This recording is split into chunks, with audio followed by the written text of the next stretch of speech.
Bona vesprada, buenas tardes. Presidente del Consejo Valencià de Cultura, no sé si está su secretario de Presidencia, miembros del cuerpo consular, representantes de la sociedad civil, decano del Colegio de Abogados, representantes empresariales, representantes de las universidades, socias y socios y demás asistentes, bienvenidos y bienvenidas. La conferencia de esta tarde cumple varios propósitos. Gracias a la colaboración de José Manuel Pagán, rector de la Universidad Católica de Valencia, y, si me lo permitís, a su complicidad. Él es socio y siempre comprometido con todas las actividades que organizamos. Le doy la bienvenida y mi agradecimiento en nombre del club. Y también la bienvenida y mi agradecimiento a nuestro prestigioso científico de esta tarde, José Miguel Carmena, por haber aceptado nuestra invitación y porque de su mano vamos a tener un encuentro con la ciencia y la tecnología, lo que nos va a permitir además poder continuar tratando desde nuestra tribuna diversos aspectos y aplicaciones de la inteligencia artificial. Además, sirve esta sesión para rendirle un homenaje, un reconocimiento desde el Club de Encuentro a uno de los científicos, hay varios, a José Miguel Carmena, que tiene una relevante trayectoria internacional y que junto con otros científicos también valencianos, pues ponen a nuestra comunidad, a Valencia, en el mapa. Y finalmente, porque esta sesión también deja testimonio de la colaboración que existe entre la Universidad Católica de Valencia y nuestro club en virtud del convenio que suscribimos el año pasado.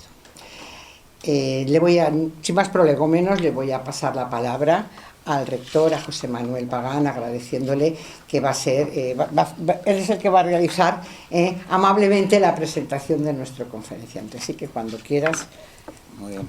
José Manuel, tienes la palabra. Pues Amparo, ¿se oye? Hola, ¿sí?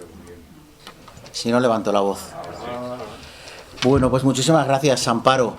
Me van a permitir que, en aras a eso que los juristas decimos economía procesal, pues desen todos por saludados.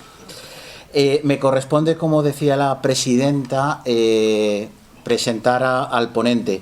Y mis primeras palabras quieren ser de agradecimiento a la presidenta del Club de Encuentro, Manuel Broseta, querida Amparo, por invitarme nuevamente a presentar a un ponente, con el riesgo que conoces como buena jurista de que se te pueda aplicar el agravante de reincidencia. Espero no desentonar con el prestigio del Club de Encuentro, con el auditorio que hoy nos acompaña y sobre todo con el ponente que hoy nos honra con su visita. Es a él a quien queremos escuchar y a mí me corresponde, como telonero presentador, generar el ambiente adecuado para la conferencia. Déjenme que empiece con dos datos. Según estimaciones de la Organización Mundial de la Salud, 1 de cada 3 personas desarrollará una enfermedad neurológica en algún momento de su vida, siendo esta la principal causa de discapacidad a nivel mundial. Miren a quien está a su izquierda y a quien está a su derecha. Con usted son ya 3.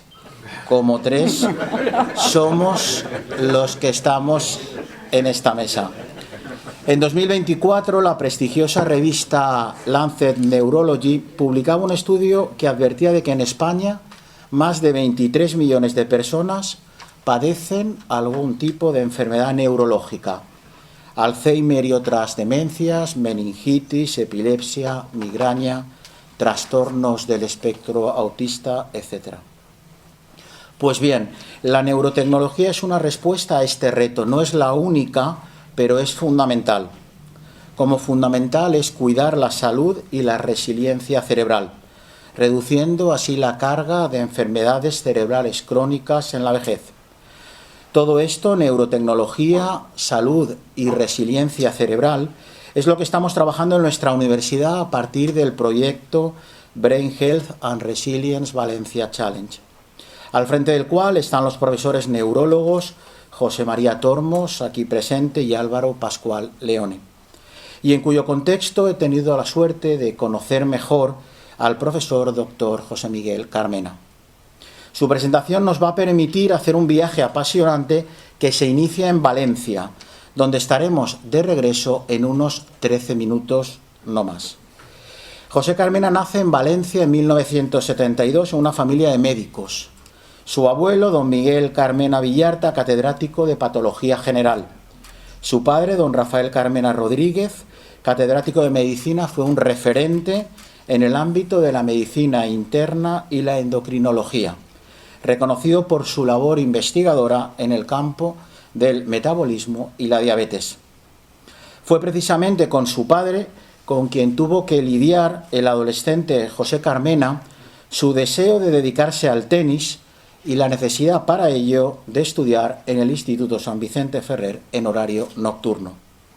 La negociación no fue fácil, pero los resultados académicos comprometidos con su padre por nuestro ponente fueron sobradamente alcanzados, y solo las lesiones lo apartaron de las pistas. Quizá ahí, no lo sabremos nunca, pudimos perder a un futuro top 10 en la ATP, pero coincidirán conmigo cuando escuchen su ponencia que nos merece la pena, con perdón, que tuviera que renunciar al tenis profesional. Dicho lo cual, inicia sus estudios universitarios en la Universidad Politécnica de Valencia, en el Poli, y en 1995 es ya ingeniero electrónico. Supuestamente se ha separado de la tradición médica de su familia, pero verán que solo se separa en la formalidad de los estudios, no así en la vocación de cuidado y atención a la persona. Para José Carmena, la persona siempre va a estar en el centro de su actividad. A continuación se marcha a Edimburgo a cursar un máster en inteligencia artificial. Después le concederá una beca para continuar con el doctorado. Nótese que lo que hoy es trending topic, la inteligencia artificial de la que todos hablamos, en 1998, cuando se doctora en inteligencia artificial, era algo bastante más desconocido.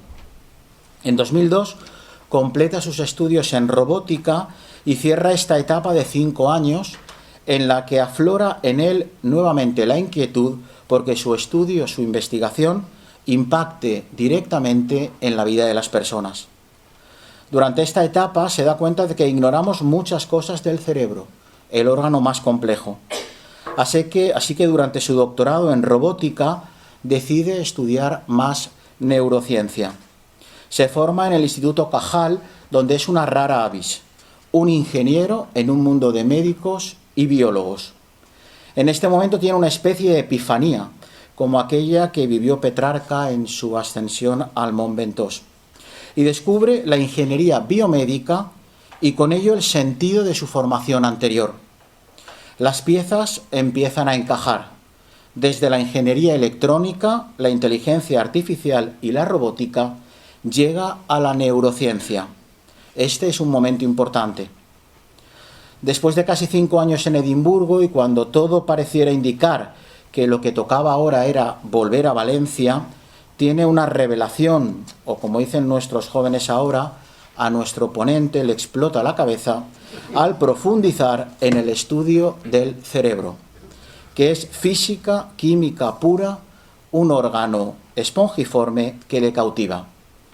Alberto Ferrús, director entonces del Cajal, le anima, si lo que quiere hacer es neurociencia en serio, a hacer un postdoc en Estados Unidos, en un laboratorio de neurobiología, y así lo hizo. Déjenme que introduzca aquí una clave para entender mejor al ponente. Su trayectoria no responde a un plan previamente establecido. Lo único que queda claro es que José Carmena iba a poner todos sus talentos al servicio de una misión. La concreción de esto, cuál es su particular misión y cómo desarrollarla, la irá marcando la historia concreta en cada momento. Estamos ante una persona atenta a los acontecimientos. Así las cosas, de Edimburgo y después de 5 años no regresamos a Valencia, sino que cogemos un vuelo a Carolina del Norte, concretamente a la Duke University, donde es aceptado como postdoc en el laboratorio del profesor Nicol Ellis, uno de los primeros investigadores en publicar estudios sobre el concepto de Brain-Machine Interface. Esta interfaz cerebro-máquina visibiliza la interacción entre los sistemas biológicos y tecnológicos para traducir la actividad neuronal en comandos. Pues bien, nuestro ponente llega con una muy sólida formación industrial, electrónica, en inteligencia artificial y robótica a un laboratorio pionero en el campo de los interfaces cerebro-máquina. Un laboratorio, además, que acaba de recibir una importante inyección de capital del gobierno americano. José Carmena pronto lidera uno de los primeros estudios en los que unos monos a los que se había implantado microelectrodos en la corteza cerebral pueden controlar con el pensamiento robots para tareas de alcance y agarre. Se demostraba así que a través de la plasticidad neuronal el cerebro puede aprender a controlar activadores externos que no formaban parte del cuerpo del mono. Este estudio tuvo mucha repercusión y le abrió la puerta de la Universidad de California, Berkeley, a la que se marcha como profesor. Recordemos, pues, Valencia, Edimburgo, Carolina del Norte, costa este de Estados Unidos, Universidad de Duke, y ahora nos vamos a la Universidad de California, Berkeley, costa oeste de Estados Unidos, 2.838 millas, algo más de 4.500 kilómetros de distancia. Un dato de esta universidad: 28 profesores de Berkeley son premio Nobel. 2 de ellos han sido nombrados premio Nobel ahora, en 2025. Uno en química y otro en física. Y en los últimos 5 años, 5 premio Nobel son profesores de esta universidad. Sigamos. Llegamos a esta universidad, la Universidad de California, Berkeley, en 2005, con 33 años, y le dan 1,5 millones de dólares para empezar su laboratorio, y a partir de ahí se tiene que buscar la vida con proyectos externos. El objetivo: lograr una interfaz cerebro-máquina capaz de ayudar a controlar con el pensamiento brazos robóticos, exoesqueletos o prótesis adaptadas. Como pueden imaginar, las publicaciones, los reconocimientos y los premios internacionales recibidos por nuestro ponente son numerosísimos y no los voy a citar, salvo uno: el premio que recibe por esas fechas en 2010 el Aspen Brain Forum Prize in Neurotechnology, en la calidad junior. Este premio es algo así como el Balón de Oro de la neurociencia. ¿Y por qué destaco este reconocimiento? Por 2 razones. Una, porque ese mismo año, en la categoría senior, recibe el premio el profesor de la Universidad de Washington, Eberhard Fetsch, un gurú de la neurociencia.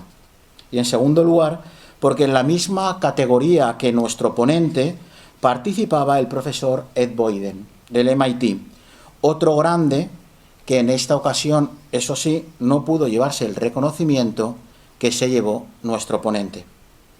Sigamos. Han pasado algo más de 5 años en Berkeley y le toca, siguiendo los protocolos de la universidad, pasar por un exigente y riguroso proceso de evaluación dentro de la universidad, de la que, recordemos, acaba siendo catedrático de Ingeniería Electrónica y Neurociencia. En este momento, 2011, se plantea una competición interna en la propia Universidad de Berkeley con la finalidad de potenciar la creación de startups. Pues bien, nuestro ponente gana uno de las 5 fellowship y recibe $100.000 al año durante 5 años para usarlo en tareas de emprendimiento, abogados para tramitar patentes, sueldos de empleados, etc. Todo ello a partir de los resultados y avances de su laboratorio. Atención, otro hito importante. En este momento afloran en su carrera conceptos como startup o emprendimiento. Y de nuevo, otra evidencia de que nuestro ponente deja hablar a la historia y sabe escuchar.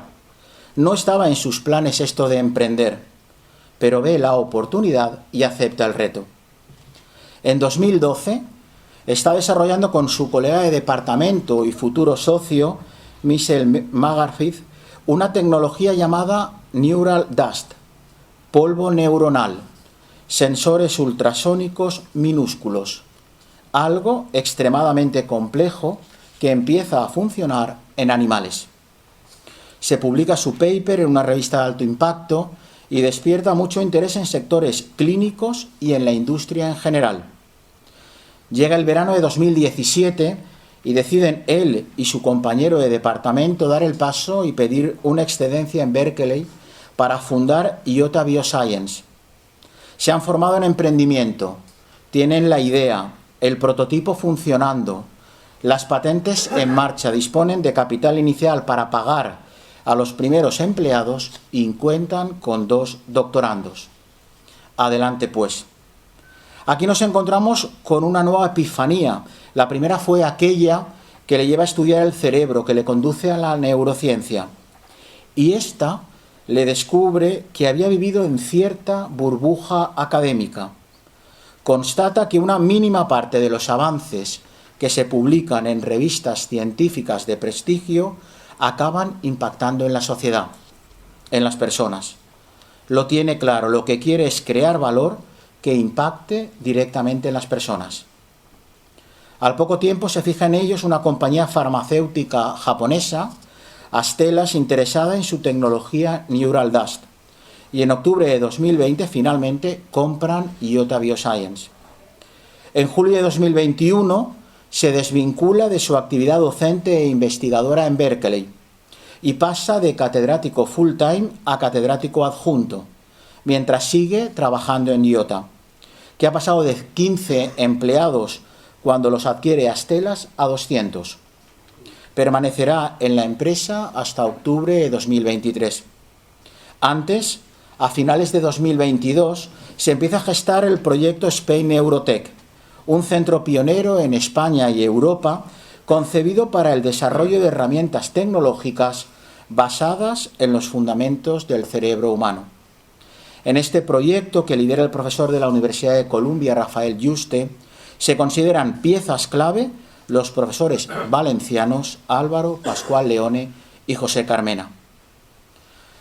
Lo ilusionante del proyecto y el deseo de que sus hijos puedan crecer en España mueven a nuestro ponente a plantearse el regreso a Valencia con su familia.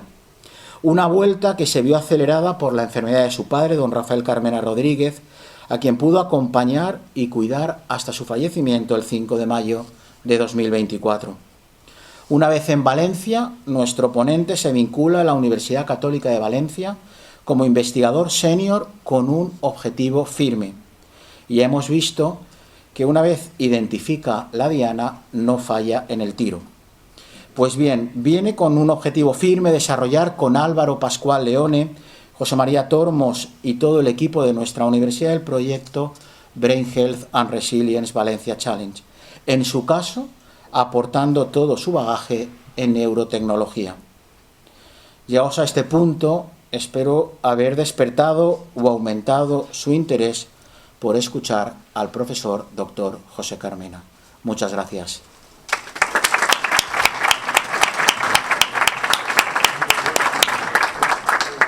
Muchísimas gracias. A ver, ¿está apagado? Muchísimas gracias, rector, por esta presentación que nos ilustra perfectamente y nos promete mucho la conferencia. Así que cuando te parezca bien, José Carmena, tienes la palabra. ¿Me avisa? No sé si ¿Se me oye al final? Sí. Muchísimas gracias, José Manuel, rector, por esa presentación. La verdad es que es un poco abrumante para mí. O sea, nunca me han presentado así. Has hecho un tercio de mi charla, un poquito más. O sea que me va a ayudar. Porque, hablando de charla, ¿cuánto tiempo tenemos? Bueno, pues el hotel, ¿a qué hora cierra? Ya, pues bueno, entre 30 y 45. ¿Sí? Tenemos ganas de escucharte. Sí, por lo menos sí. Estupendo. Amparo, muchísimas gracias al Club de Encuentro Groseta, de todos por venir aquí.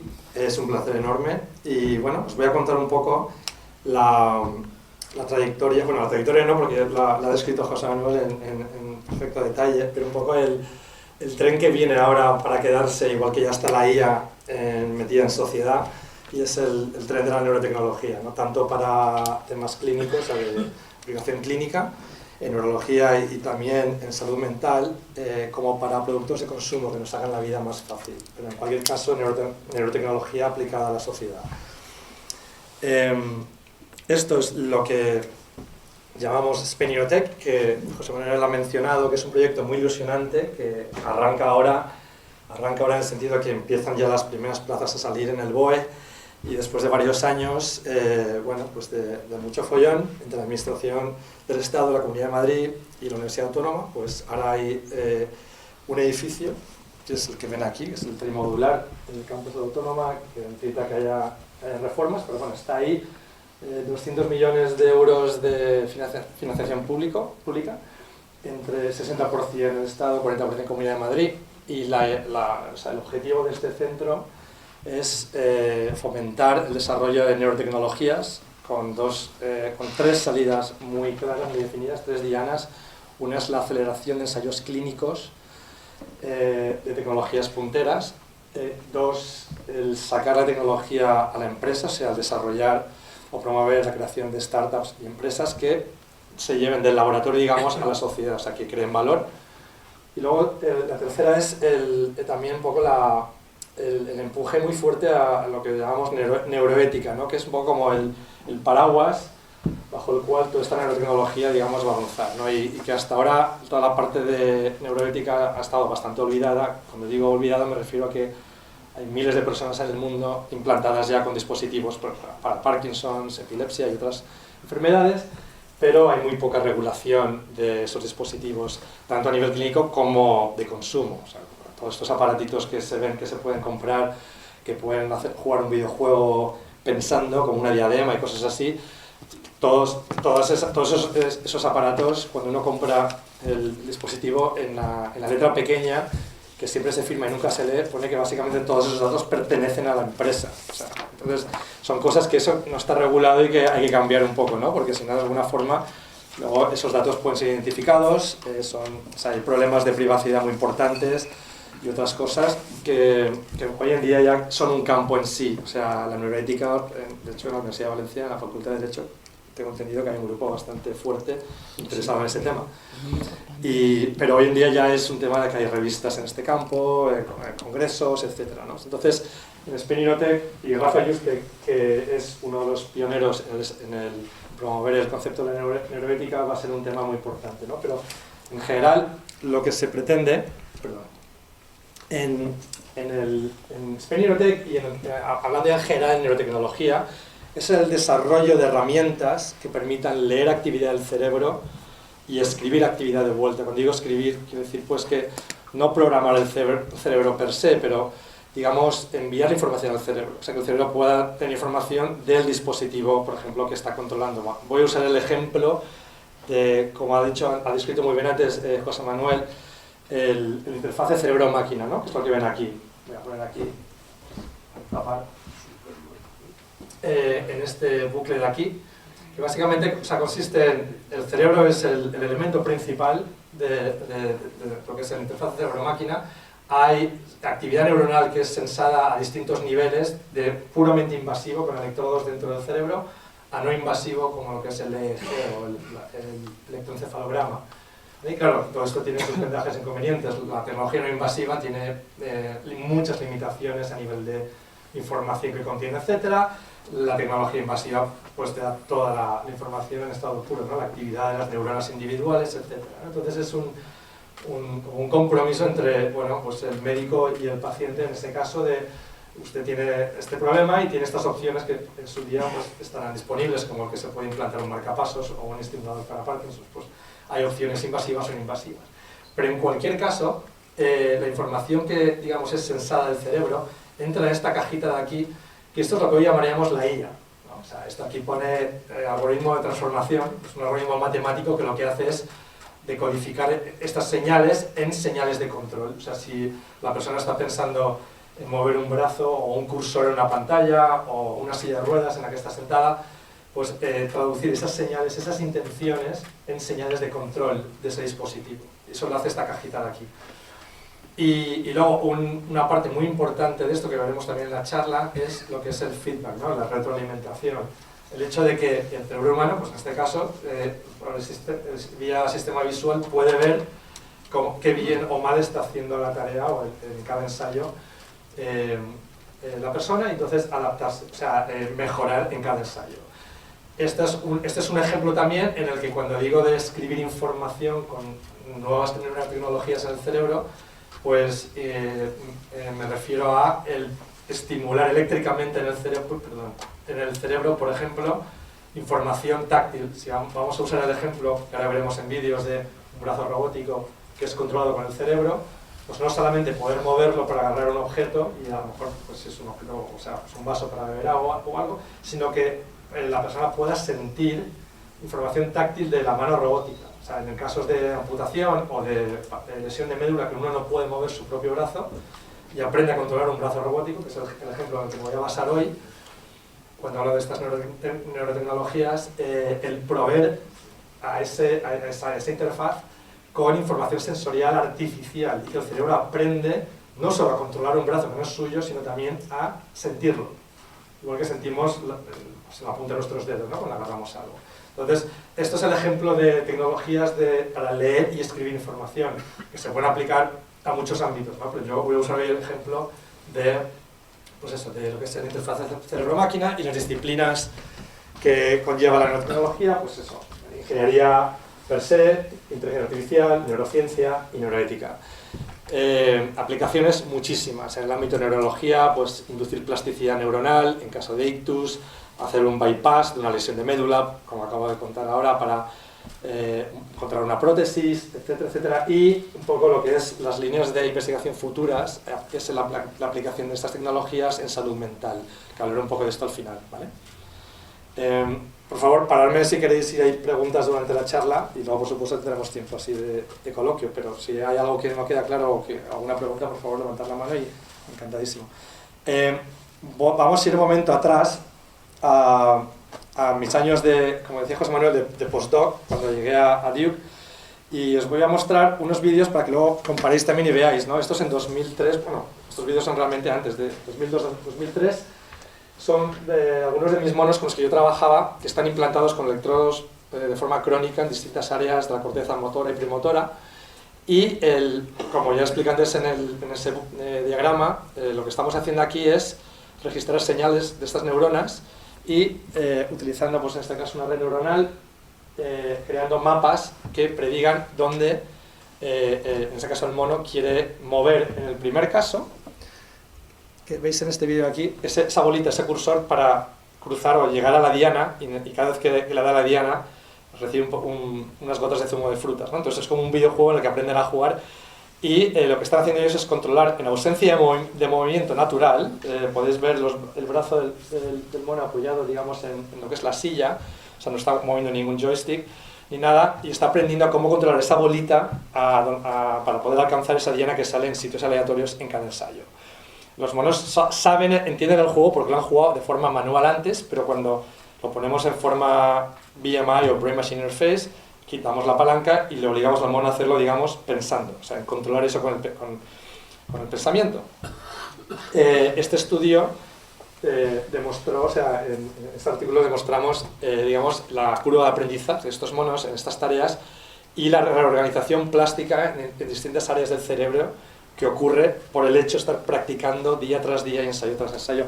Aquí veis dos tareas más, o sea que están en la de abajo, el mono está haciendo la misma que la de arriba, pero en este caso hay un robot dentro del bucle cerrado que lo que hace es añadir más dificultad, o sea, retrasos, inercias, y para hacerle un poco la tarea más difícil, pero el feedback que recibe, digamos, en la pantalla representa lo que es la mano del robot, y está aprendiendo y mejora, digamos, con el tiempo. Y arriba a la derecha es una tarea de alcance y agarre en la que tiene que entrar en la diana y pensar en la fuerza que tiene que agarrar, y eso hace que el cursor crezca de diámetro, que equivale un poco a como codifica lo que sería la fuerza de agarre.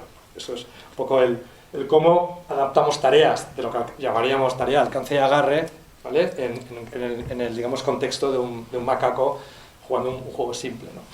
Pero digamos que estos los años duros de las primeras demostraciones donde se ve pues, que la cosa funciona, pero bueno, que funciona hasta qué punto, ¿no? Y esto, ¿cuánta tracción tiene? ¿A dónde puede llegar? Ahora hablaremos de eso, pero antes de continuar, digamos, voy a ir un salto atrás. Voy a ir a los años 60-70 para dar crédito a los pioneros, y en este caso, con mucho orgullo, a un pionero español, que es José María Rodríguez Delgado, que era una especie de neurólogo, psiquiatra, ingeniero, que estaba en la Universidad de Yale en aquel entonces, y que desarrolló unas tecnologías entonces que son increíbles, que bueno, fueron la inspiración luego de lo que acabó siendo el estimulador de Parkinson y cosas así, ¿no? Estos eran estimuladores eléctricos para el cerebro, pero además con radiofrecuencia, o sea, sin cables, o sea, lo que llamaremos hoy en día wireless, ¿vale? Eso es en los años 70, y en un laboratorio de medicina, ahí ven a Rodríguez Delgado con su mujer,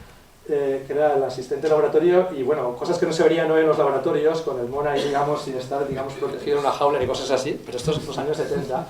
Pero lo que es importante de los estudios que realizó con la tecnología, o sea, él tenía una idea y era que se podía controlar el comportamiento, y en caso de pacientes, digamos, con psicosis y con enfermedades, digamos, que fueran agresivas, inhibir el comportamiento, ¿no? Y ese es el libro este que escribió aquí, del control físico de la mente, y que vamos, o sea, él demostró en macacos, en gatos, o sea, en macacos, por ejemplo, demostró que podía cambiar lo que es la jerarquía de lo que es el macho alfa en una colonia de monos, si el alfa estaba implantado con estos estimuladores en el mesencéfalo, en el cerebro medio, y que al estimular, digamos, le inhibía un poco la conducta. Entonces, lo que el que estaba en lo más bajo, digamos, de la colonia, o sea, de la jerarquía, se dio cuenta que si apretaba una palanca que había, eso estimulaba en el alfa, y el alfa se quedaba, digamos, inmóvil, ¿no? Entonces, eso creaba cambios en lo que era la estructura, la jerarquía dentro de la colonia. Pero hay una demostración, que no voy a resistir, la voy a poner, porque se hizo muy famosa, esto está todo en internet, lo pueden encontrar. Si puedo poner el audio, por favor, está aquí. Y es que le dicen muchos animales a estas demostraciones, pero se fue a España y lo implantó de un toro, ¿no? Y entonces, esto es lo que ven aquí en este... In the 1960s, Professor Jose Delgado took a normally hostile bull and implanted electrodes into its brain. Electrodes that could be activated by a radio transmitter. His objective was to see a stimulation of the bull's brain could short-circuit the rage signals, stopping the bull before it reached the matador. After the bull had recovered from the implantation, ahí está Delgado con el charge, the radiocontrol. button was pressed. The bull's aggression ceased instantly. Cuando le hace parar, ¿no? Esto es una demostración pero que le hizo famoso. Las malas lenguas dicen que probó primero con sus doctorandos y vio que funcionaba antes de hacerlo él. Pero lo que ocurrió, él tenía interés en implantar esto en sus pacientes, pero en aquella época había mucha controversia en Estados Unidos también con la lobotomía y otras cosas. Y la historia, vamos, básicamente es que le cerraron el laboratorio y se volvió a España y acabó en la Facultad de Teleco en la Universidad Politécnica de Madrid. Y de hecho es que estuve hace unas semanas y me lo dijeron, yo no lo sabía, y estuvo ahí, y de ahí salieron otros aprendices de él, y sus últimos años la carrera, digamos, la hizo en España. Pero a lo que vengo es que este señor inspiró pues toda la industria médica de lo que pues se ve como algo casi como el que se pone un marcapasos, ¿no? Todo lo que es el implantador, o sea, el estimulador de Parkinson y otros dispositivos, ¿no? Pero es importante porque no se hablan de estas cosas. Lo último que diré así de forma rápida, anecdótico, que es que a mí me llama mucho la atención, y es que Michael Crichton, que a muchos de ustedes sí conocerán, porque esto cuando lo cuentan a estudiantes no saben quién es Michael Crichton, pero Michael Crichton era uno de los autores de libros que a mí me gustaba más, pues era estudiante de medicina en Harvard y se fue a hacer una colaboración a Yale porque su supervisor era colega de Delgado, y se quedó tan inspirado en esto que decidió dejarse la medicina y ponerse a escribir libros. Y ustedes conocerán muchos, pero el primero suyo se llama Terminal, que es aplicación de estos estudios contra la conducta, o sea, de controlar la conducta, en este caso de un psycho killer en Los Ángeles, y que hay una película y todo que está bien. Lo recomiendo para los que tengan interés, o sea, sobre ir hacia atrás, de dónde empieza todo, ¿no? Pero es importante porque además de que es español, es que de estas cosas no se hablan luego, y luego la gente reescribe la historia. Bueno, pues volvemos en este caso ya a 2005-2010, y lo que voy a intentar aquí es resumir dónde están los problemas más importantes en el desarrollo de estas neurotecnologías para que impacten al nivel, pues, como impactaron pues, en cardiología, en marcapasos, cosas que hoy en día pues, están muy establecidas, ¿no?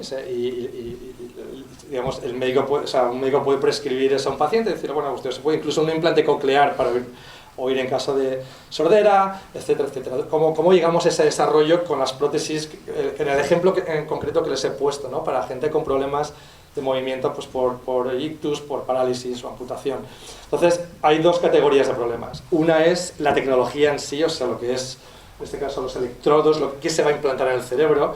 Y esto, aunque tiene ya sus años, no está muy, digamos, muy lejos de lo que todavía es hoy en día, ¿no? O sea, digamos, esto es un ejemplo de una matriz de 100 electrodos que mide 4 por 4 milímetros, o sea, 4 milímetros cuadrados, ¿vale? Y tiene una longitud de 1 milímetro más o menos, esas espigas. Esa es la tecnología que está aprobada por el FDA americano hoy en día, a nivel de poner esto en pacientes. Hay muchísimas otras que están ahí ahora recibiendo aprobación temporal y tal, digamos, bajo el radar, porque hay una industria enorme de neurotecnología, pero cuando yo empecé era solo el dominio del mundo académico y va todo muy lento. Y este es digamos, el dispositivo que ahora mismo de los 50, diría yo, pacientes que han sido implantados en todo el mundo con este tipo de tecnología a día de hoy, que llevan todos o casi todos, ¿vale? Y es muy rudimentario, es una tecnología pues, muy invasiva, es como una cama así de fakir, digamos, como 100 agujas, digamos, que eso se implanta así en la corteza, y luego se cierra todo y sale un cablecito. Ahora ya hay, que es el que ven ahí, ahora esto ya se hace con radiofrecuencia, pero sigue siendo como una evolución muy lenta, ¿no? ¿Y por qué? Porque bueno, primero, los problemas relacionados con esto, toda la parte de hacer más electrodos, más pequeños, que sea wireless, lo que es la ingeniería en sí, eso no es un problema, digamos, no resoluble. Eso se va avanzando mucho y cada vez hay soluciones mucho más significativas que la del año pasado, por ejemplo. El problema no es ese. El problema no es cuántos canales puedes tener, si es wireless o no. El problema es que lo que metes en el cerebro no dura mucho. O sea, el cerebro se encarga, digamos, de protegerse y ese material se degrada y en pocos años acabas teniendo ruido. O sea, la relación señal-ruido se va deteriorando y es muy difícil tener un material ahí. Ahora mismo el grafeno es uno de los que más promete y donde se ha destinado muchísimo dinero en la Unión Europea como material pues, para este tipo de aplicaciones, por ejemplo. Y hay compañías desarrollándolos, pero ya digo, es todo trabajo en proceso. O sea, ahora mismo todos los materiales biocompatibles que se conocen, a los pocos años, a las pocas semanas esto es lo que ocurre. Esto es un ejemplo de un corte histológico de donde había un electrodo atravesando el cerebro y se ve como esta formación de tejido que es glía, que es lo que el cerebro, para protegerse a sí mismo, eso, digamos, encapsula el electrodo y eso con el tiempo hace que cada vez se registre menos señal. Pero no es el único problema. Luego está la degradación del material en sí, microlesiones por movimiento, etc. ¿Vale? Entonces, repito, de los dos problemas, uno es qué ponemos en el cerebro y el otro problema es ¿y qué hacemos con eso suponiendo que el primer problema está solucionado? Respecto al primer problema, esto motivó la creación de esta compañía que mencionaba José Manuel con mi colega de Berkeley, Michelle Maharvitz, y es una idea que te voy a resumir en esta transparencia solo, que es un poco la idea feliz de qué es lo que se nos ha ocurrido, ¿no? En el caso de los marcapasos, por ejemplo, que mencionaba antes, ustedes sabrán que son como latas de titanio de este tamaño, porque, entre otras cosas, para poder comunicarse con radiofrecuencia, con el dispositivo, necesitas inyectar mucha energía y antenas muy grandes, porque con la radiofrecuencia se atenúa muchísimo el cuerpo humano, ¿vale? O sea, no va muy bien, digamos, bajo el agua, de alguna forma. Y somos una bolsa de agua salada con huesos, más o menos, y quiero decir con esto que para aplicaciones del cerebro, en donde quieres tener cosas del tamaño, que no lo he mencionado, pero estos electrodos que han visto antes, pues tienen un diámetro de 35 micras, por ejemplo, que es más o menos el tamaño del soma de una neurona, más o menos, ¿vale? Entonces, si hablamos de micras o cientos de micras, comparado con centímetros, pues claro, hay un problema, ¿no? De cómo minimizas sin tener que tener una antena muy, muy grandita, ¿no? Entonces, el uso del ultrasonido lo que permite es, cambiando radiofrecuencia por ultrasonido, como saben, el ultrasonido va muy bien bajo el agua, permite miniaturizar muchísimo el tamaño del dispositivo. Entonces, y no solo hacerlo muy pequeño, sino que además no hace falta baterías, puedes utilizarlo, como voy a explicar en este diagrama, de forma lo más simple posible, ¿vale? O sea, esto es el emisor desde fuera, imagínense que esto es con lo que tengo un implante dentro, pues, en el torso, en el cuerpo, midiendo pH en un órgano. ¿Vale? Vamos a simplificar, olvídense del cerebro por un momento. Entonces, una vez está eso implantado, con esto puedo hablar, esto le envía ultrasonidos, esto es esto, ¿vale? Esos ultrasonidos llegan al dispositivo, que es esta cosita pequeña de aquí, que tiene un material que se llama un piezo cristal, que resuena a la frecuencia del ultrasonido y al resonar transduce energía mecánica en eléctrica. Entonces se convierte como una fuente de alimentación pequeñita del sensor que hay ahí. Y ahí puede tener un sensor de pH, de oxígeno, de temperatura, de lo que quiera, o un estimulador eléctrico, o un sensor para medir actividad neuronal, cualquier cosa.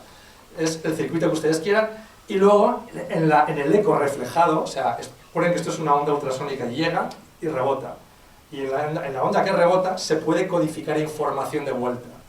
Entonces la idea feliz de esta tecnología es que o sea, energizar, o sea, y comunicar las dos cosas con ultrasonido, sin necesidad de cable o tener una batería aquí o nada.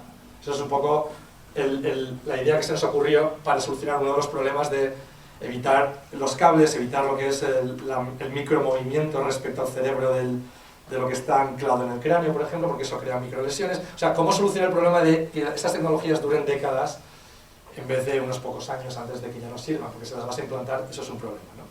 Pues esto fue la idea.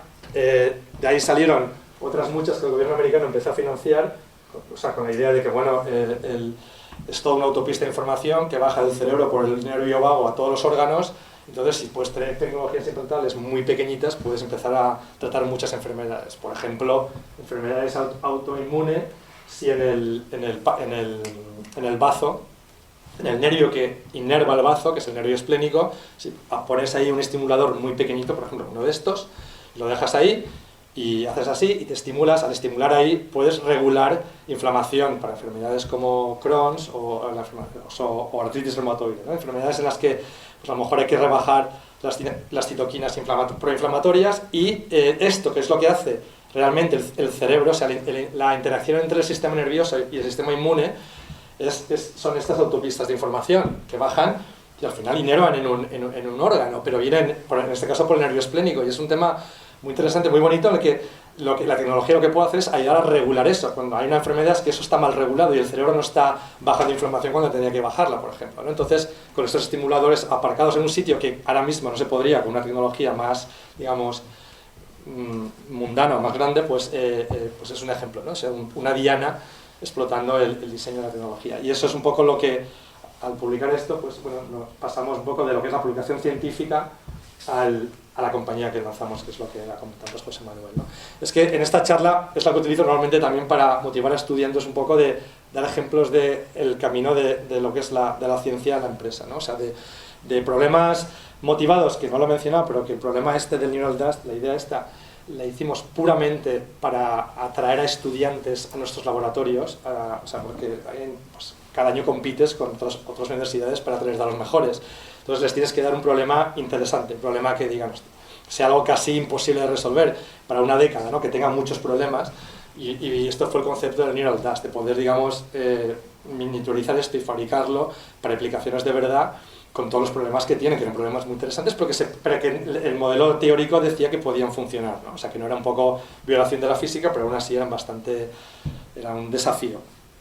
Entonces este es el ejemplo 1, ¿vale? de algo que iba puramente encaminado a desarrollo científico per se y solucionar problemas dentro del mundo académico. De repente pues, nos empezaron a salir, al publicar el artículo en Neuron, pues cada semana recibíamos mensajes de la industria, de clínicos, de todos lados, diciendo si esto se puede utilizar para esto, para lo otro, tal. Entonces vimos un interés en la sociedad, ¿no? Entonces decidimos lanzarnos a hacer la compañía. Aparco esto aquí ahora y continúo con el segundo problema, ¿vale? Que es el de suponiendo que el primero está solucionado, o sea, que tenemos tecnologías que son seguras, que duran y que funcionan bien, vale la pena implantarte algo, por ejemplo en el cerebro, dado lo que vas a poder obtener con ello, o sea, qué beneficio vas a tener, ¿no? Entonces, estos vídeos que salen aquí son 2 estudios casi en años similares, en el que una persona, o sea, una paciente con ictus y otra con lesión de médula, vamos, que no pueden mover, que no pueden tener movimiento del brazo, están aprendiendo a controlar de la forma que explicaba antes, con una interfaz cerebro-máquina, esos robots pues, para llevarse una botella con agua o un trozo de chocolate, ¿no? Entonces, ven que es un robot muy sofisticado, que está probando, al final llegan, es algo muy emotivo, como lo que llaman proof of concept, ¿no? O sea, como prueba, o sea, de decir, no sé cómo se dice en español, ¿cómo se dice el proof of concept? Prueba de concepto. Tal cual, pues a la prueba de concepto. Me gusta pensar de esto como la botella medio llena, medio vacía, ¿no? Por un lado dices, esto promete muchísimo, puede ayudar a muchísima gente, pero a la vez está muy lejos de la facilidad con la que hacemos tareas así tan simples, que lo damos por hecho, y con esa naturalidad, ¿no? Entonces, eso es todo el campo de, pues ahora, a lo que yo dediqué pues más de 20 años allí en Berkeley de investigación, que es cómo el cerebro puede aprender a controlar ese dispositivo y ser mejor en cada ensayo. O sea, que con una semana o dos, el tiempo que haga falta de practicar, acabe adquiriendo un nivel de control que sea meritorio, pues en este caso, de que a una persona le implante en el cerebro, que la neurocirugía pues no es algo tan trivial, ¿vale? Y es el campo de cómo el cerebro aprende y de lo que hoy llamamos la IA, ¿no? O sea, todo el desarrollo de esos algoritmos matemáticos que ahora pues ChatGPT y 4 cosas más te hacen muchas cosas, y ha sido una disrupción en toda regla en el campo, para bien, por cierto, de acelerar todo esto mucho más. Pero básicamente todo eso es esa cajita que les había enseñado al principio, que traduce las señales del cerebro en señales de control, ¿vale? O sea, cómo el algoritmo puede ayudar y a la vez aprender y mejorar ese funcionamiento. Entonces, esto es solo para explicarles de forma así esquemática a qué me dedico yo 20 años en una transparencia solo, utilizando macacos, ratas y ratones, con técnicas de electrofisiología en macacos y ratas, y con técnicas de óptica, o sea, de imagen óptica, o sea, con imagen en calcio en ratones, para poder estudiar los circuitos del cerebro que permiten aprender a realizar estas tareas, ¿vale? En el paradigma en macacos, que pues, como pueden ver ahí, esto simboliza el mono haciendo una tarea, que es la que van a ver aquí. Esto es importante porque es un videojuego que puede parecer simple, pero tiene suficiente dificultad para permitir todas las manipulaciones que hacen falta para estudiar el aprendizaje. Luego uno ya puede extrapolar a partir de ahí, pero lo que ven aquí es esa bolita que va del centro a una diana que sale en una de 8 posibles posiciones en cada ensayo. El mono está haciendo eso con el cerebro, está aprendiendo a controlar esa bolita del centro, o sea, lo que se llama del centro, hacia afuera, hacia la diana, y cada vez que consigue una diana, y como ven no falla ni una, obtiene un poco de zumo de frutas, ¿no? Entonces, esto evidentemente es cuando ya sabe hacer la tarea, pero este paradigma en un laboratorio te permite hacer preguntas importantes, registrando en muchas áreas del cerebro, por ejemplo, y de ahí extrapolar a esto cómo se puede aplicar realmente en humanos, que es lo que se está haciendo ahora ya, y poder y entender este tipo de aprendizaje, que similaritud tiene con cómo aprendemos tareas de movimiento naturales. O sea, si yo aprendo a hacer una tarea con un joystick con mi brazo, cómo se compara cuando lo hago con algo que no es parte de mi cuerpo, ¿no? Entonces, son preguntas muy bonitas a nivel de cómo el cerebro se adapta y aprende, pero también con la que hemos, digamos, descubierto algunas cosas muy interesantes. El resultado más, digamos, significativo, uno de los más en mi carrera, es que es mi primer estudio en Berkeley, en el que demostramos la formación de lo que se conoce como una memoria motora de la neuroprótesis. O sea que con práctica, el mono, pues en este caso en 2 semanas de práctica, adquiría un nivel de destreza en hacer esa tarea, que cuando hacíamos manipulaciones para medir cómo había aprendido eso, tenía mucha similaritud con cuando uno genera una memoria motora natural, por ejemplo, aprender a conducir, o a tocar un instrumento, o a algo que ya lo haces de forma automática. O sea, cuando aprendes una tarea motora y luego ya no tienes que reaprender cada día, llegas, uno se sienta en su coche, se pone a conducir, a hablar, a mirar al móvil, o sea, conduces de forma automática, ¿no? Pues lo que demostramos en este estudio es que para este tipo de tareas con dispositivos que no son parte de tu cuerpo, el cerebro, digamos, si lo diseñas el experimento de cierta manera, puede llegar a formar esa memoria, ese engram que se llama en inglés, que cuando está el mono haciendo sus tareas manuales, esas neuronas se disparan de una forma, cuando le enchufas a hacer la tarea en modo interfaz cerebro-máquina en un día concreto, desde el primer ensayo te lo hace perfecta ya. O sea, hace como un recall, o sea, de esa memoria motora. O sea, eso se queda en el cerebro, vía plasticidad se forma y se queda. Y es resistente a interferencias, puedes aprender otras cosas sin olvidarte de eso. O sea, es un concepto muy profundo que, en vez de marearles con muchas slides así con datos y tal, les voy a comentar así hablando de esto, antes de pasar al siguiente tema. Y es básicamente que lo que esto nos dio es, esto y 10 estudios posteriores, nos abrió los ojos a ver que el cerebro reutiliza los mismos circuitos de la corteza y de lo que es los ganglios basales que se utilizan para aprender cualquier tarea motora o sensorial, los utiliza en este tipo de paradigma, en el que uno selecciona unas neuronas donde implanta los electrodos y dice, vale, aquí, pues esta es la salida nueva del cerebro. La normal va por abajo, digamos, por el track a la médula espinal y a los miembros, en este caso, miembro superior. Cuando hay una lesión, el bypass es que de donde tenemos los electrodos va a la médula espinal artificial, que es la IA, que es la que traduce esas señales, ¿vale? Que es de muchas a pocas, que es lo que es la médula espinal, ¿vale? Traduce miles de neuronas, digamos, en 20 músculos que mueven del hombro a la mano, ¿no? Pues ese es el ejemplo natural. En el ejemplo artificial pueden ser 100 o 200 neuronas de la corteza motora a la IA o al decodificador, y de ahí sale control de, por ejemplo, X, Y y Z, o sea, de la mano, y a lo mejor agarre de la mano, ¿no? O sea, por decir, dar un ejemplo, en el caso del cursor es como un ratón, o sea, el alcanzar y clic, y hacer clic, ¿no? Pero con el pensamiento. Entonces, y cómo eso puede informar el diseño, o sea, saliéndonos ahora de la ciencia y de lo bonito que es como paradigma para entender cómo aprendemos tareas nuevas, o sea, cuando uno aprende algo que no, pues un deporte que requiere muchas cosas, o sea, una tarea que no haya realizado algo así en su vida y de repente se forma en eso, ¿qué circuito? O sea, este paradigma sirve para estudiar preguntas de este tipo, de cómo aprendemos tareas nuevas. Pero a la vez, evidentemente, tiene una aplicación práctica muy importante, ¿no? A nivel clínico, y es cómo utilizamos estos conceptos en el diseño de neuroprótesis. Y esto, bueno, pues esto es lo que... Salto esto. Y ahora les voy a mostrar en 2 vídeos ejemplos de hace 2 años de cómo avanza el campo, ¿vale? Pero antes de eso, solo en una transparencia muy simple, explicar, o sea, hablar del otro elemento importante aquí, que es la IA. O sea, aquí tienen 2 cerebros, uno natural y otro artificial, ¿vale? El natural está aquí. Este es el mismo bucle de antes, pero con más flechas. Pero básicamente lo que estamos aquí explicando es el cerebro, y todo esto es el algoritmo, ¿vale? Y las flechas lo que indican es cómo fluye la información, o sea, distintas formas de entrenar distintos tipos de algoritmos, pero da igual.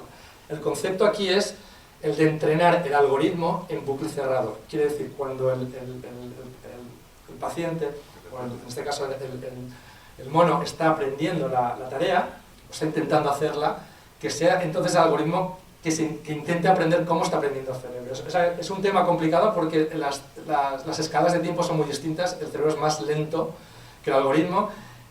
Cuando adaptas o no es importante, si no lo controlas bien, es como uno persigue al otro, entonces no llegas a aprender bien. Pero si se ajustan bien los tiempos de adaptación, lo que consigues es como tener 2 aprendices, no uno solo, y puedes explotar lo mejor de cada uno. Es decir, que el cerebro sigue en posesión de esa memoria motora, en control del dispositivo, pero que el algoritmo, pues con todos los avances que hay hoy en día, digamos, empodera muchísimo más a la prótesis, de forma pues que puedas controlarla mucho más eficiente, más rápido, que en vez de 2 semanas aprendas en un día, cosas así, ¿vale? Y hacer cosas que antes no podías hacer, y sobre todo pues con lo que la IA hoy en día permite, ¿no?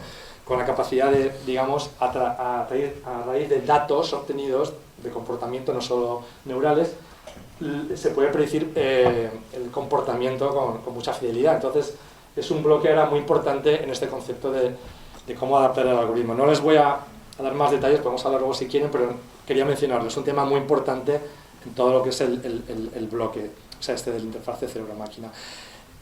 Con un vídeo, una animación, van a ver ahora lo que decía, cómo aprende un mono del día 1 al vídeo que han visto antes, que es cuando te das cuenta de la dificultad de esa tarea y de lo que ha aprendido el cerebro, ¿vale? O sea, van a ver un ejemplo de día 1, día 3 y de repente día 14, pero de cómo aprendes, de no poder hacer ni un solo ensayo, o sea, del mono saber cómo es la tarea, porque la ha hecho de forma manual, pero cuando le quitas el joystick, intenta hacerlo con el cerebro y no le sale, pero lo intenta, y el algoritmo aprende con él. Entonces van a ver cómo mejora. La tarea ya la conocen, y ahí está el mono intentando iniciar un ensayo, y es incapaz de llegar al centro y aguantar medio segundo, que es lo que requiere, o 300 milisegundos, para poder iniciar el ensayo, ¿vale? O sea, eso es el mismo día, unos minutos después de hacer una adaptación del algoritmo, y el mono ya empieza a obtener control suficiente para parar y ir a su primer ensayo. Ese es el primer ensayo que consigue. Como ven, las trayectorias son muy curvas, un poco parecen aleatorias, pero ves intención, pero vamos, que le está costando, ¿vale? Eso es día 3, después de haber practicado bastante, y lo que consigue el mono ahora es ir a todas las dianas, pero le cuesta su tiempo y va haciendo su zigzag y tal, pero va a todas, o sea, ya ha obtenido el control. Y a partir de ahí ya no adaptamos al algoritmo más, le dejamos practicar al mono, que forme su memoria motora, y esto es el día 12, 13. Y este es el vídeo que han visto antes. Y es solo cuando lo comparas en este contexto que ves la rectitud, velocidad a la que va el cursor, es el mismo mono, la misma tarea, y de no saber cómo hacerla en modo mental cuando ya lo sabe hacer. Y eso es el ejemplo. Entonces, esto es lo que nos sirve como paradigma, porque entonces en un animal, claro, puedes hacer manipulaciones de todo tipo y estudiar circuitos que en un cerebro humano no se pueden, ¿no? Entonces eso ha permitido al campo avanzar mucho, y aquí les voy a enseñar 2 vídeos de 2 estudios muy recientes. Uno del laboratorio de Grégoire Courtine en el EPFL, que es el líder mundial a nivel de gente con lesión de médula que puedan volver a andar, y hasta este estudio él se dedicaba, digamos, a implantar estimuladores en la médula que de una forma más artificial, pero consiguen por estimulación que la persona pueda andar, aunque sea apoyada en un carrito, pero que se pueda levantar de la silla de ruedas y andar, ¿vale? En este estudio lo que hacen por primera vez es conectar un Brain Machine Interface al estimulador, para que el estimulador, digamos, estimule cuando el cerebro quiere mover la pierna, en vez de que sea una forma manual de decir, actívate que quiero andar, y andar más artificial. Eso es lo que voy a poner aquí. No, esto es aquí, perdón.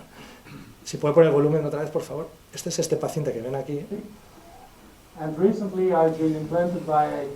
Que está explicando, tiene una lesión en C4, C5. Y este señor tenía antes la versión anterior, que era solo el estimulador. Lo que cuenta ahí es como el brain spine interface, o sea, del cerebro a la médula espinal. A spinal cord injury interrupts the communication between the brain and the region of the spinal cord that produces walking, leading to paralysis. Here we enabled an individual with chronic tetraplegia to stand and walk naturally in community settings by restoring this communication with a digital bridge that converts thoughts into actions. Esta persona lleva 10 años en la silla de ruedas. Consists of fully implanted recording and stimulation systems that establish a direct link between cortical signals and the analog modulation. Y lo que él explica en el vídeo luego es que al usar este nuevo dispositivo anda de forma mucho más natural. O sea que él piensa en andar y el estimulador le hace andar, en vez de tener que hacerlo más de forma, digamos, mecánica, ¿no? The brain features are fed into a 2-layer decoding algorithm for leg movements.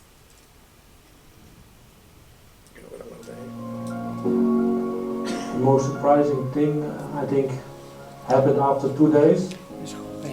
Within 5 to 10 minutes, I could control my hips.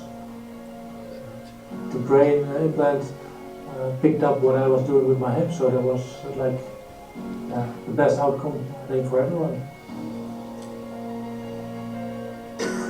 The difference between STIMO and the BSI is, with STIMO, I make a small movement to trigger an intent. With BSI, I think about the movement, so I can maintain my leg in the air. I can make turns with it, it's much easier. So the big difference is that... Pues Grégoire Courtine tiene también lanza una empresa para comercializar esto, que es lo que hace falta, sacar todo fuera, no solamente hacer estudios y tal. Y lo que quiero decir con esto es que bajo el radar hay muchísima actividad ahora mismo en todo el mundo, en todo este campo, ¿no? O sea, la neurotecnología es un tren que está pasando y viene ahí para quedarse. Y lo que hoy, cuando empezamos, y esos vídeos que les enseñaba antes, de 2003, pues claro, son anecdóticos, cosas de laboratorio, etcétera, etcétera, pero cuando todas esas técnicas, publicaciones y todo de toda la comunidad se ven aplicadas en estas cosas. El segundo y último ejemplo es de mi colega en la Universidad de San Francisco. A ver, ¿dónde estoy aquí? Espera.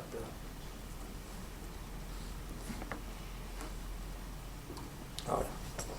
Eddie Chang, que es el líder en lo que es decodificación de lo que es el habla directamente del cerebro, ¿no? Las mismas tecnologías, de hecho casi implantadas en los mismos sitios, en este caso la corteza motora, pero para el habla.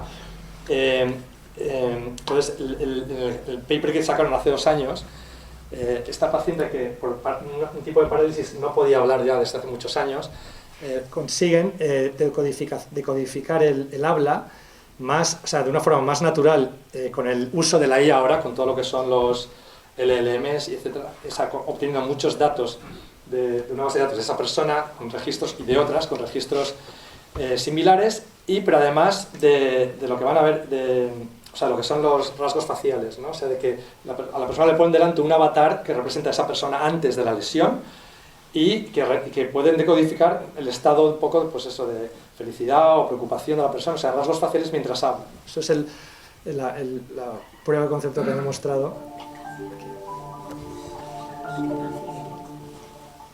I'm Eddie Chang. I'm a neurosurgeon at UC San Francisco. My lab works on understanding how the brain processes language. One of our projects is to develop a device that can help people who have lost ability to speak to once again communicate.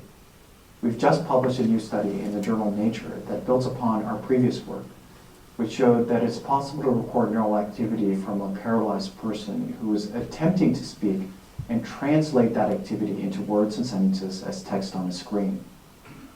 In this new study, our translation of attempted speech into text reached about 78 words per minute. We also showed palabras por that it's minuto, que es possible to translate the hito neural bastante signals importante. not only into text, Y ese es el avatar. but also directly into audible synthetic speech with accurate facial movement on an avatar. I think you are wonderful. Esa es la voz de la This paciente, device reproducida por el reads the sintetizador y con el instructions the avatar. brain is using to give to the muscles in the vocal tract. Our goal in incorporating audible speech with a live action avatar is to allow for the full embodiment of human speech communication, which is so much more than just words. Believe me, it is better. For us, this is an exciting new milestone that moves our device beyond proof of concept, and we think it will. Vale. Lo ven, ¿no? O sea, distintos ámbitos de aplicación, pero viene todo, es el mismo concepto, lazo cerrado, tecnología, decodificación y actuación. La actuación en este caso es el habla y el avatar en este caso, con los rasgos faciales también. Por la hora que es, me voy a saltar el último ejemplo y voy a ir un poco voy a acabar con dos cosas. Una, el impacto de lo que es, hemos hablado hasta ahora del ámbito clínico. En el ámbito no clínico, o sea, de productos de consumo, viene también una revolución, al menos en 3 sitios en el cuerpo humano que van a ver, ¿no? Muñequeras, gafas y audífonos. Las 3 están ya a la venta, sobre todo las 2 últimas, o sea, las gafas de Ray-Ban que vende Meta, con todo tipo de dispositivos, cámaras, micrófonos, etcétera, que, digamos, tienen toda la IA, como se dice hoy en día, ahí metida para interaccionar con el metaverso, con todas las tecnologías que vienen. Entonces, digamos, las compañías grandes, en este caso Meta y otras, están digamos, equipándose con lo que es todo lo que serían los actuadores, o sea, la forma en la que vamos a interaccionar con el ciberespacio, con todo lo que es, bueno, los ordenadores, internet, como lo quieran llamar. O sea, lo que ahora mismo se conoce como el metaverso, pero es que hay 1000 palabras para básicamente lo que viene. O sea, el poder tener más grados de control, o sea, de grados de libertad para controlar, de poder procesar más información, de hacer multitareas, etc. En sitios que no sean invasivos. Esto es todo tecnología no invasiva, ¿vale? Por eso es el Wearable Neurotechnologies.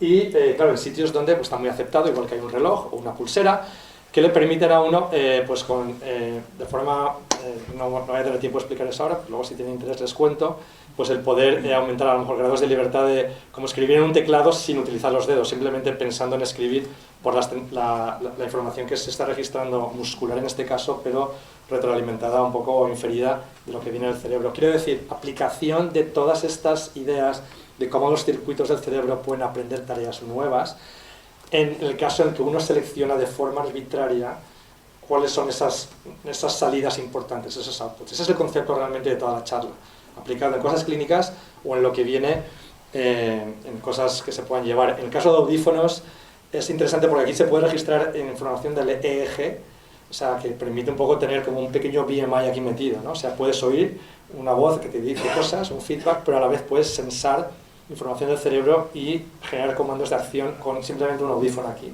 Entonces son sitios muy obvios que ya están adoptados por otras aplicaciones donde la tecnología, digamos, no invasiva para productos de consumo va a aplicarse mucho.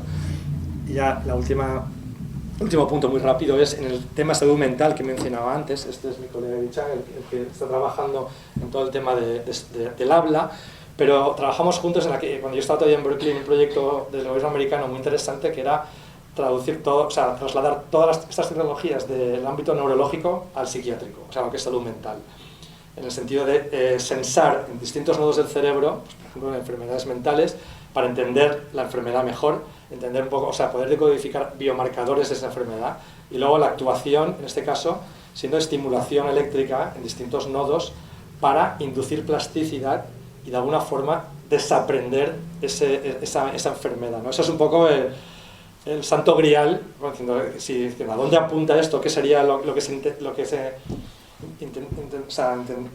trataría de solucionar con esa tecnología en el ámbito más, o sea, en el caso más profundo sería ese, como mínimo, sino tratar de forma personalizada, en vez de como un medicamento que es más a nivel poblacional, de forma personalizada en cada paciente con su biomarcador e intervenir en caso de estas enfermedades. Pero ya digo, un poco el utilizar el concepto de inducir plasticidad para desaprender, lo que dicen unlearn maladaptive behaviors, ¿no? Esto es un poco esto es totalmente work in progress, o sea, esto es ahora mismo, no está al nivel que está lo que les he enseñado, pero es muy prometedor y son tecnologías como las que estamos hablando, que además incorporan ya sensores químicos y otras cosas, no solamente de estimulación eléctrica, sino ya metiéndonos a nivel de neurotransmisores y cosas. O sea, un poco, estas son las neurotecnologías que queremos desarrollar en sitios como Sperinotec y otros sitios. Es un poco las nuevas, no las que han visto antes que se utilizan, porque están aprobadas por el FDA, porque son seguras, pero un poco la evolución de estas tecnologías para solucionar muchos problemas. Y con eso quería agradecer su atención y bueno, a toda la gente mi laboratorio de Berkeley, colaboradores de allí, que los datos que he enseñado y los trabajos de allí pertenecen a la gente que está aquí y a las agencias de financiación. Y muchas gracias por su atención.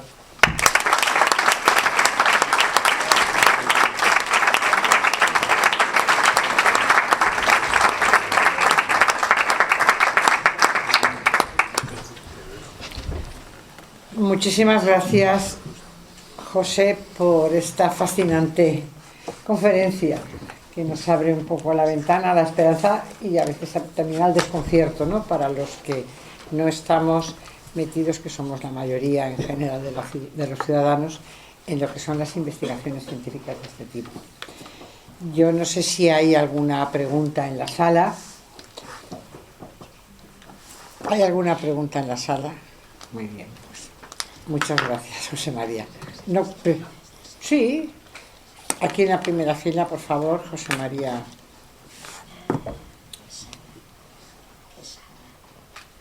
Muchas gracias. Recordando al rector, desde luego, menudo telonero, ¿no? De lujo. También nuestra presidenta reincide en ofrecernos un encuentro de excelencia. Lo tuvimos hace muy poco, no recuerdo, 2 semanas, en otro ámbito, y lo tenemos hoy. Permítanme en mi modestia que me tome la libertad de felicitarle de manera verdaderamente seria y convencida. Le voy a hacer un comentario muy breve y 2 preguntas muy relacionadas. El comentario breve es, son ustedes pioneros, usted también, sabe mejor que yo que se está trabajando precisamente en la Comunidad de Cantabria en la primera ley sobre neuroderechos, porque es que inmediatamente nos vamos a tener que poner, señores letrados, decano, sí, rector, antiguo decano, a trabajar en la parte, digamos, de la mala ética o de la ausencia de ética, ¿no? Y entonces empezar a ver qué pasa al final con las personas y con sus neuroderechos. Yo le animo a seguir así, por favor. Permítame además que le diga que recuerdo con todo cariño, como tantos valencianos, a su padre, y lo tenemos muy presente. no era mucho menos brillante que usted. Y por lo tanto, si tenemos el privilegio de tenerle por aquí, hay que aprovechar la católica y hay que tirar para adelante con esto. Y tiene usted al Consejo Valenciano de Cultura a su disposición, como sabe. Muchas gracias. Las dos preguntas.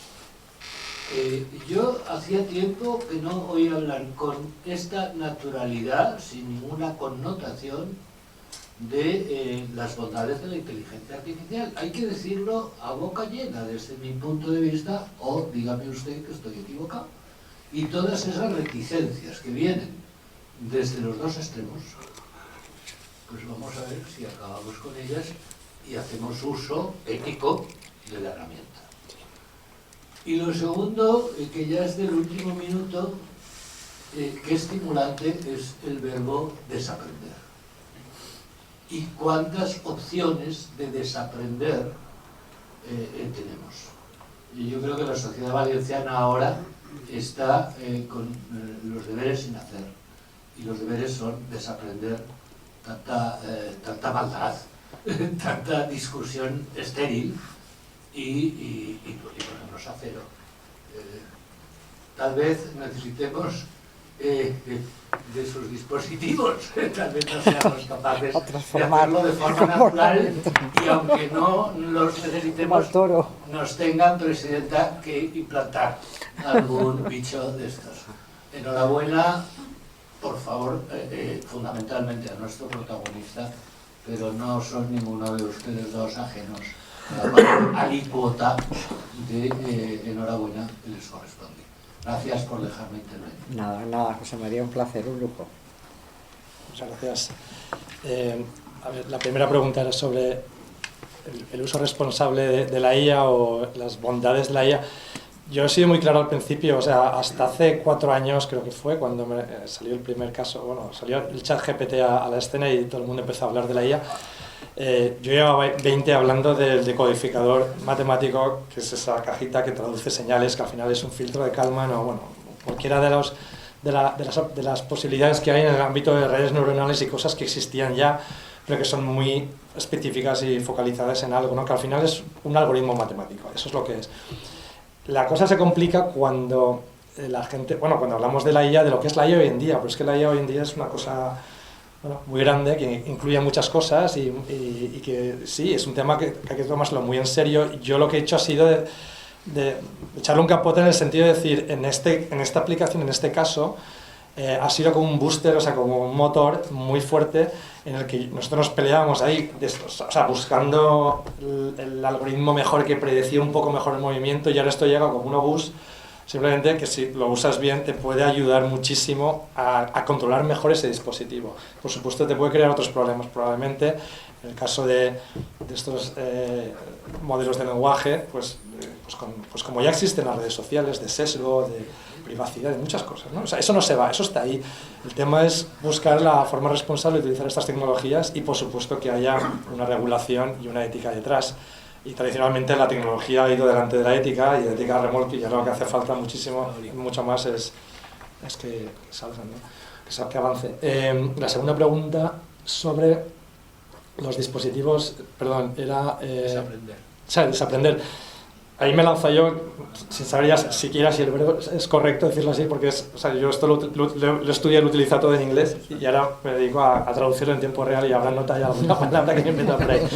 Pero sí, a ver, he dicho la palabra que eso es el santo grial porque es un tema muy complejo, pero hay enfermedades en las que uno puede pensar que se puede hacer. Es decir, hemos visto toda la plasticidad que se puede inducir vía estimulación para recalibrar el cerebro, aunque no muestra mucho de eso hoy, pero que el simple aprendizaje permite de que neuronas se reagrupen de una forma y formen una memoria de cuando no sabían hacer eso antes, etc. Entonces uno puede pensar que estimulando eléctricamente ciertos circuitos o neuronas se puede inducir una plasticidad que lo que haga sea anular algo que ha sido adquirido por trauma, por ejemplo, por un episodio traumático o algo así, ¿no? O sea, a lo mejor algo más genético igual es más complicado, o algo neurodegenerativo es más complicado, pero en cosas que sean más como pues episodios traumáticos en la vida de uno que le generen luego pues cierto tipo de enfermedades, quizás sea posible manipular esos circuitos para, en este caso, desaprender. Lo digo con mucha cautela y diciendo, esto ahora mismo es ciencia ficción, ¿vale? Pero es una hoja de ruta muy clara, con ejemplos anteriores, donde como mínimo podemos hablar de tratar, si no curar, tratar, o sea, como lo que es Assistive Technology, ¿no? Que cuando uno, por ejemplo, un ejemplo muy claro, Helen Mayberg en Estados Unidos, pues tiene un área que le llaman el área de Helen Mayberg, muy dentro de, digamos, cerca del tálamo, donde si estimulas ahí al 70% de pacientes con depresión, digamos, le alivia la sensación de depresión. Entonces, en un momento dado en el que uno puede tener un episodio de estar así, se estimula, se alivia. No quiere decir que esa persona se cure, pero es como una tecnología asistiva, ¿no? Entonces, como mínimo, la penetración de estas tecnologías en salud mental, en el infinito, en la asíntota, curar, ¿no?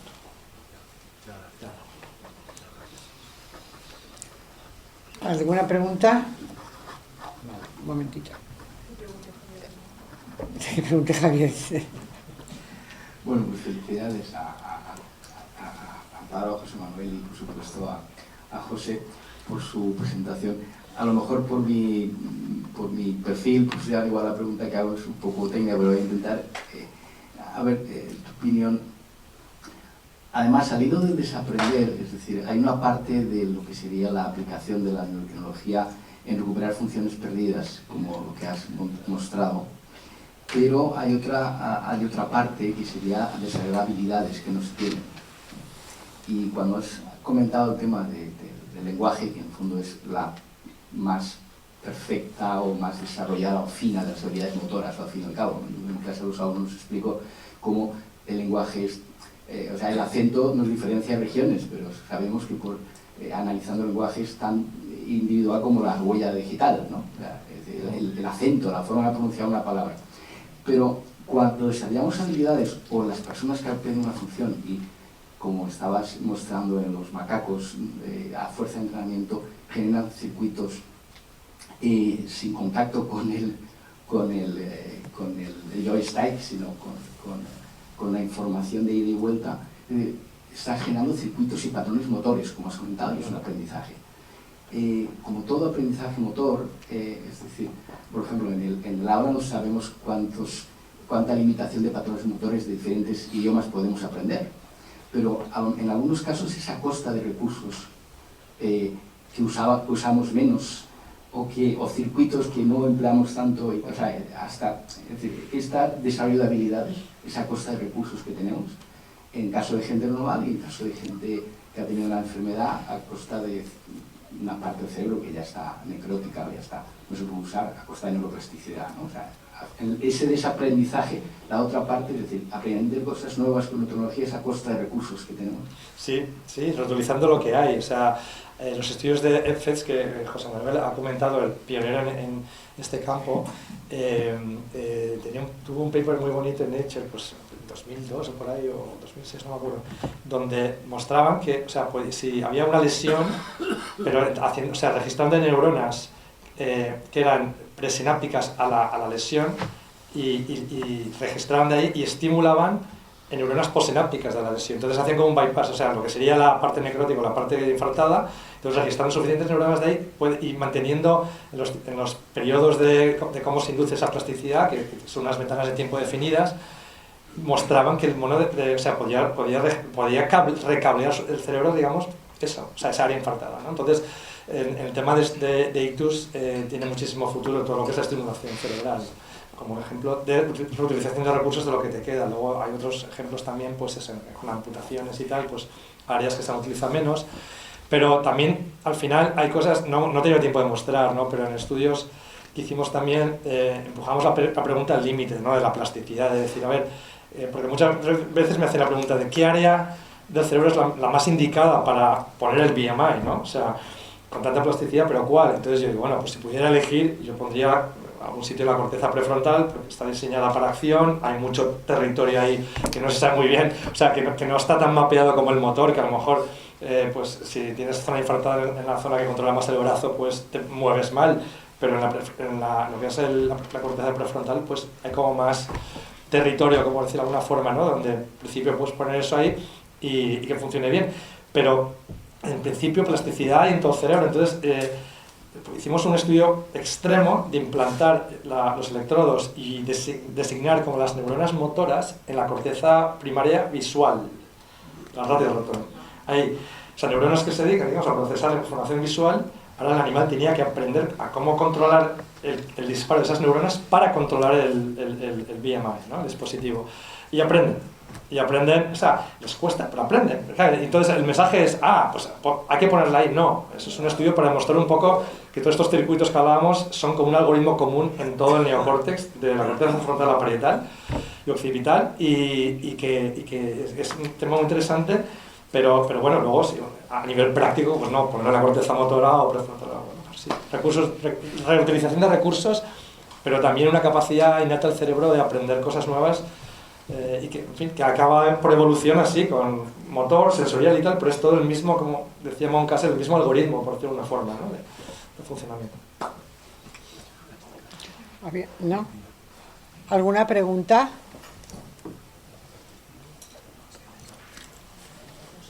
Muy bien. Hombre, Pepe. ¿Qué tal? Bueno, Pepe, José Miguel.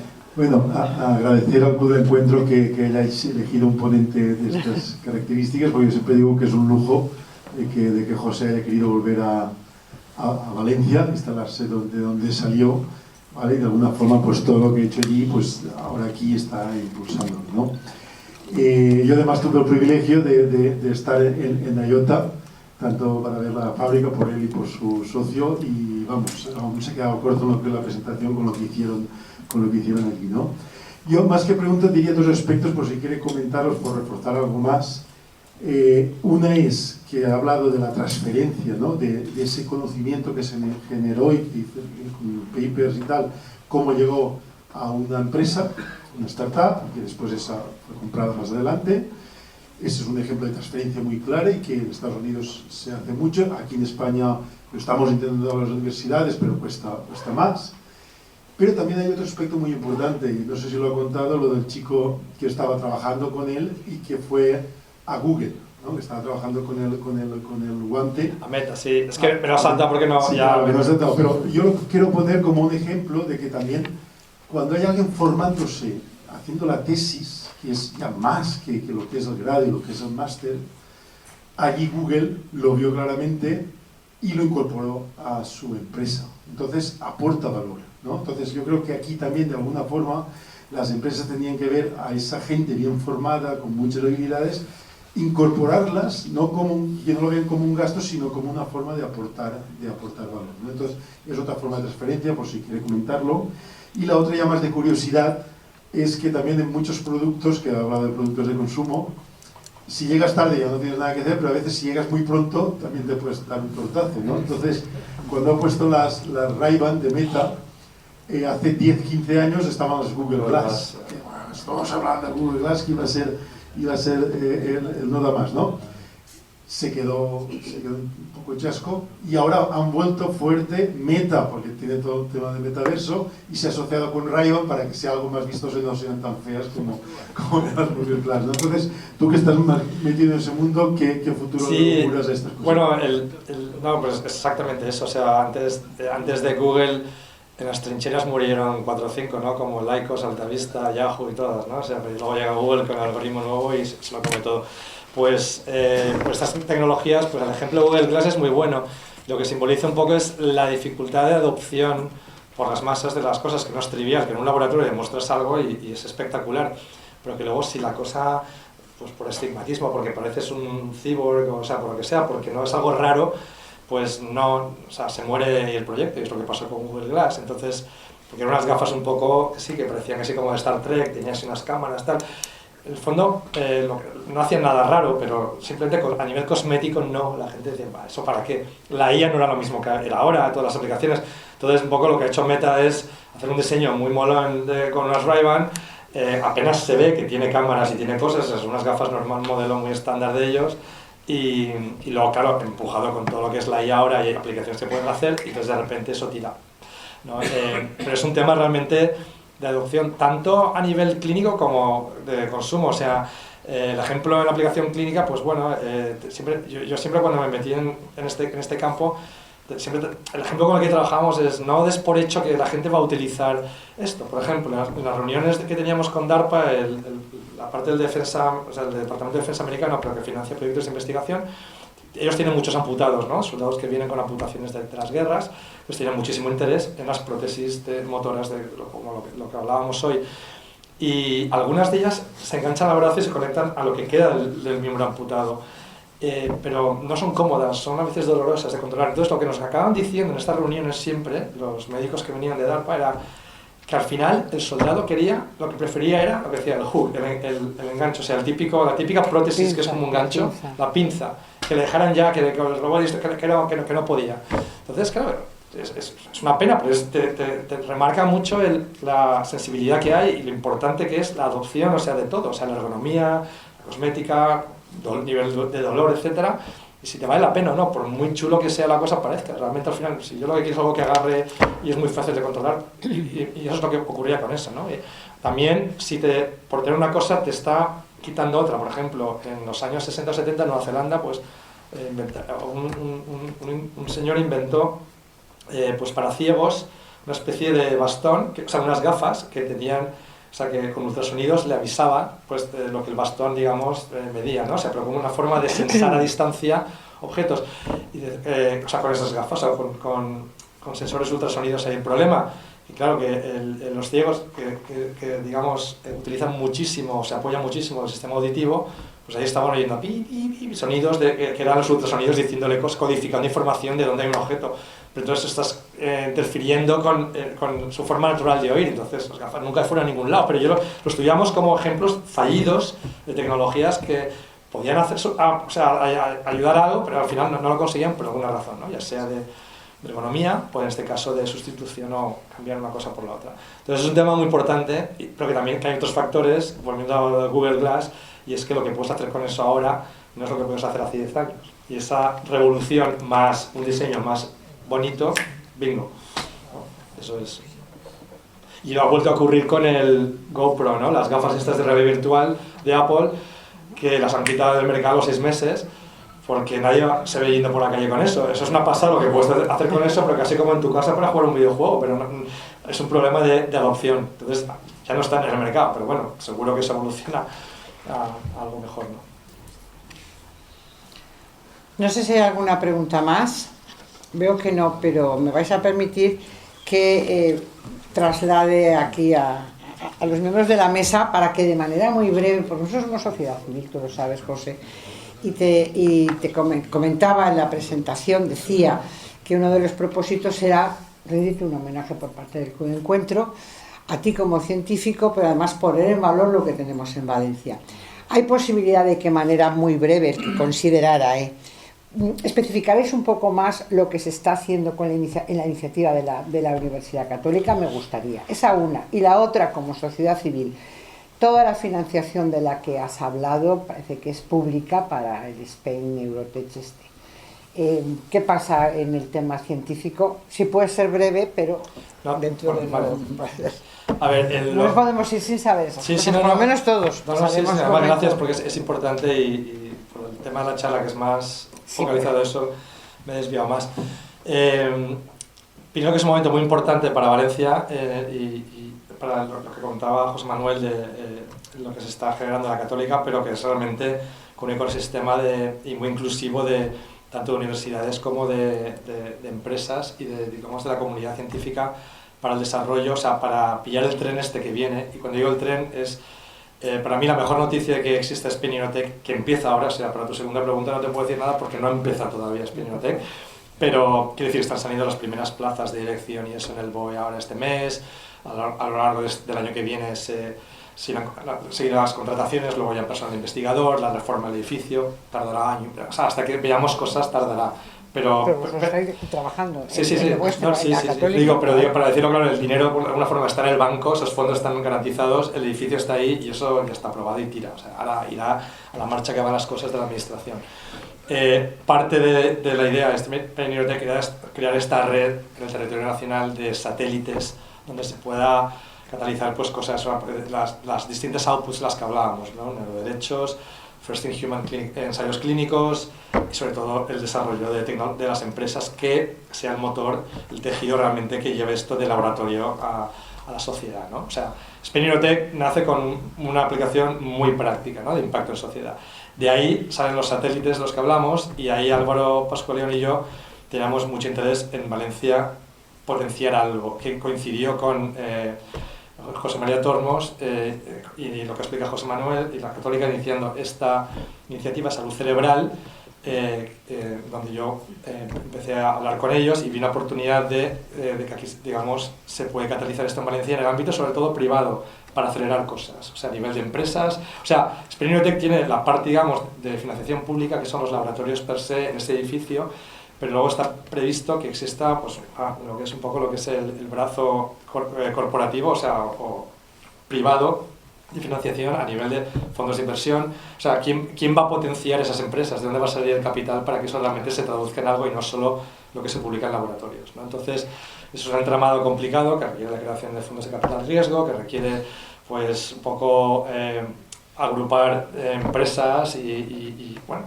como he dicho, universidades, todo el entramado para poder potenciar estas actividades en sitios donde haya, por ejemplo, pues una zona de favor como es Valencia, pienso, para todo lo que es el tema de startups y también a nivel clínico, ¿no? Sé que hay mucha actividad ahora y es un sitio, pues también por geografía, por todo, que es muy atractivo a nivel de poder fomentar estas cosas, ¿no? O sea, toda la parte de creación de startups de Spin-Tech, hablamos de lo que se hará en el edificio nada más, eso es algo limitado y pequeño. Lo que queremos aquí potenciar en Valencia es empujar estos ensayos clínicos, esta cultura de salud cerebral y toda la creación de startups desde el ámbito privado y lo que venga, ¿no? Pero un poco también para acelerar. Lo digo acelerar porque hemos sufrido en nuestras carnes un poco la cantidad de años que ha llevado, poder decir hoy que sí, que las plazas están saliendo ya. O sea, esto ha sido un camino tortuoso simplemente porque estas cosas las cosas de Palacio van despacio, pero si es de la administración todo ya más.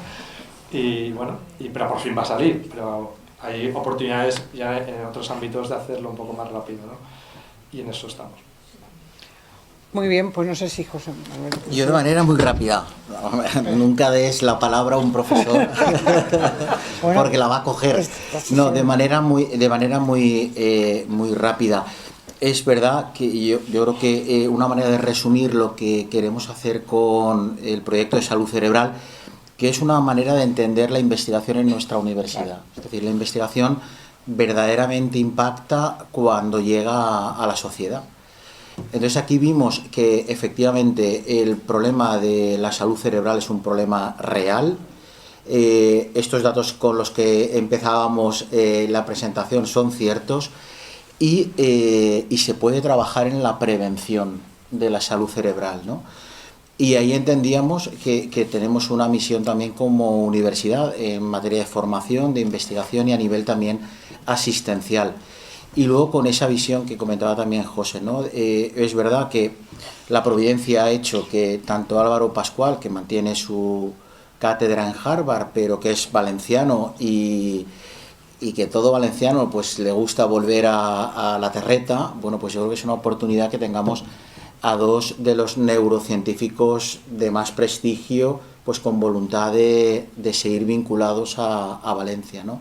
Entonces, bueno, si nosotros podemos potenciar que a partir de ahí, hace 15 días firmamos un convenio con la Consejería de Sanidad, aprovecho que está aquí Mariola y Chema, que fueron dos de los impulsores desde la universidad y desde la propia administración, donde se han sumado también a este proyecto todos los institutos y fundaciones de investigación en biomedicina, ¿no? Yo creo que esa es la idea, empezar a andar, incorporar también a las universidades, a tejido empresarial y bueno, y que oye, que en Valencia verdaderamente podemos ser referentes en materia de neurociencia al servicio de las personas. O sea que esa es la idea.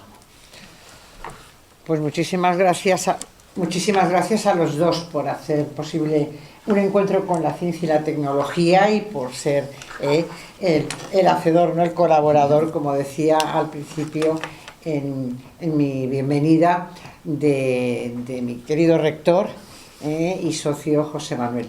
Muchas gracias a los dos y ahora sí pues levantamos la sesión y hasta la próxima.